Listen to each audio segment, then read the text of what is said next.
విచారం ఏంటనంటే ఈ రోజుల్లో కూడా క్రైస్తవ విశ్వాసులు అనబడే వాళ్ళు కూడా ఏం చేస్తారయ్యా అంటే, మరి ముఖ్యంగా పెళ్ళిళ్ళ సమయాల్లో పాస్టర్ గారి దగ్గర ప్రార్థనలు చేయించుకోవడం అది అయిపోద్ది. డేట్ ఫిక్సింగ్ కోసం పాస్టర్ గారిని కూడా సంప్రదిస్తారు. కానీ దానికి ముందు ఒక తారీఖు మనసులో అనుకొని 2 పక్కల జాతకాలు చూపించడము, ఆ తర్వాత దానిని బట్టి తేదీని ఫిక్స్ చేసుకోవడం, ఆ నక్షత్ర అలా మూమెంట్ని బట్టి పలానా రోజైతే మంచి ముహూర్తం. అందుకని ఏం చేస్తారు, ఈ సంగతులన్నీ పాపం పాస్టర్లకు తెలియదు. వాళ్ళకేం చెప్తారంటే, తొందరగా అది కట్టించేయండి తాళి అని అంటూ ఉంటారు. వీళ్ళు ఏంటంటే టైం తొందరగా అయిపోతే బాగుండు కదా అని అనుకుంటారు. ఆ టైం వచ్చిన వెంటనే మీరు ముందు తాళి కట్టించేయండి, ఆ తర్వాత ప్రసంగం చేయండి అని కూడా కొన్ని సందర్భాల్లో చెబుతూ ఉంటారు. సో అంటే ఇది అంతేకాకుండా గృహప్రవేశం అని అంటారు మామూలుగా. గృహప్రతిష్ఠ సమయాల్లో కూడా పైకి మాత్రం క్రైస్తవ మర్యాదలు అన్నీ కనబడతా ఉంటాయి, లోపల మాత్రం ఇవన్నీ సరిగిపోయి ఉంటాయి. ఈ రోజుల్లో మనం చూస్తాం అది సరి అయింది కాదు. అది సరి అయినటువంటి విశ్వాసము, నాతో గొంతు కలిపి చెప్పండి పెద్దగా, అది సరి అయిన క్రైస్తవ విశ్వాసము కాదు, ఖచ్చితంగా కాదు. ఏం చేస్తారు అని అంటే, అన్నీ అయిపోద్ది. ఇది ఇంట్లో గృహ ప్రతిష్ఠ సందర్భంగా అన్నీ చేయించాల్సినవి చేసేస్తారు. ఆవును కూడా తీసుకొచ్చి తిప్పేయడం, పేడ వేయించడం, ఇవన్నీ జరిగిపోతాయి. హైదరాబాద్లో మా సంఘానికి వచ్చే ఒక కుటుంబంలో వారు ఒక ఇల్లు కొనుక్కొని ఆ ఇంటి ప్రతిష్ఠ కార్యక్రమం పెట్టుకుంటే ఆడికి వెళ్ళాము. మాకేం తెలుసు, మామూలుగా వెళ్ళాము, చక్కగా పాటలు పాడాము, ప్రార్థన చేసాము, వాక్యం చెప్పి అన్నీ చేస్తే ఒక ప్రక్క ఒక బేసిన్లో రక్తం తీసిపెట్టుంది. ఏంటిది అని అప్పుడు ప్రశ్నలు వేస్తే, ఇక్కడ బలి అర్పించారన్న ఆ రక్తం ఇది అని చెప్పుకొచ్చారు. తర్వాత కొన్ని గృహాల్లో ఏముంటుందనంటే, అక్కడే రాళ్ళు పెట్టి మధ్యలో కట్టెలు పెట్టి అక్కడ నిప్పులు వేసింది. ఇది ఒక తర్వాత ఇంకా మరీ విపురంగా చెప్పుకోవాలి అని అంటే, ఒకవేళ ఇల్లు మారామనుకోండి, ఆ ఇంట్లో ఏం చేయాలి?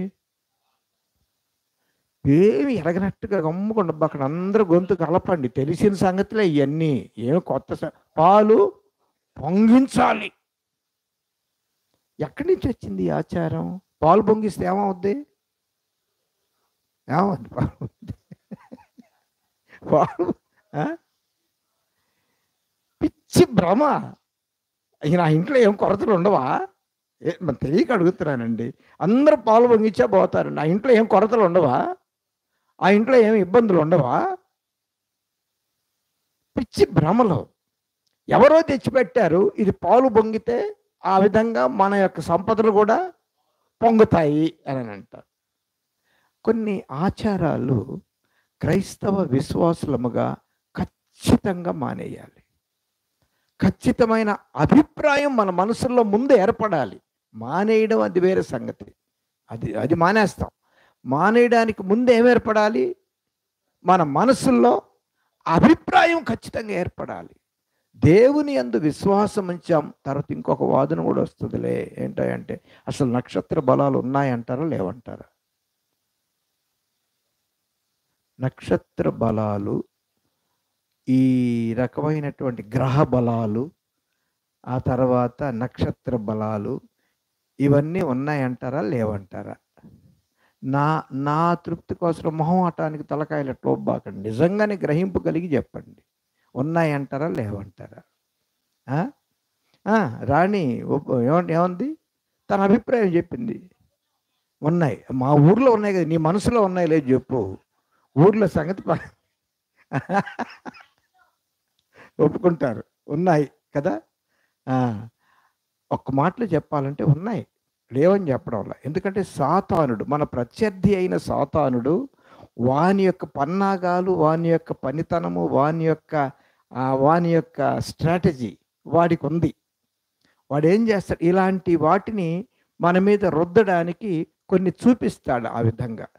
కానీ దేవుని యందు విశ్వాసముంచిన విశ్వాసులంగా మన నమ్మిక, మన ఒప్పుదల ఏంటనంటే, మన ప్రభువైన యేసుక్రీస్తు మరణము, భూస్థాపనము, పునరుద్ధానము ద్వారా వీటన్నిటిపైన దేవుడు మనకేమిచ్చాడు? విజయాన్నిచ్చాడు. ఇప్పుడు మనం రెండో మాటకొస్తున్నా. అవి ఉన్నాయో లేదో మనకు అనవసరం. ఒకవేళ ఉన్నాయి అని అనుకున్నా, ప్రభువైన యేసుక్రీస్తు రక్తధారల చేత, ప్రభువైన యేసుక్రీస్తు పరిశుద్ధమైన రక్త ప్రోక్షణ క్రిందకు వచ్చిన మనము వాటన్నిటిపైన ఏం చేశాము? విజయము పొందాం. సాతానుడు మన మీద ఏ విధమైన ప్రభావాన్ని తీసుకొని రాలేడు.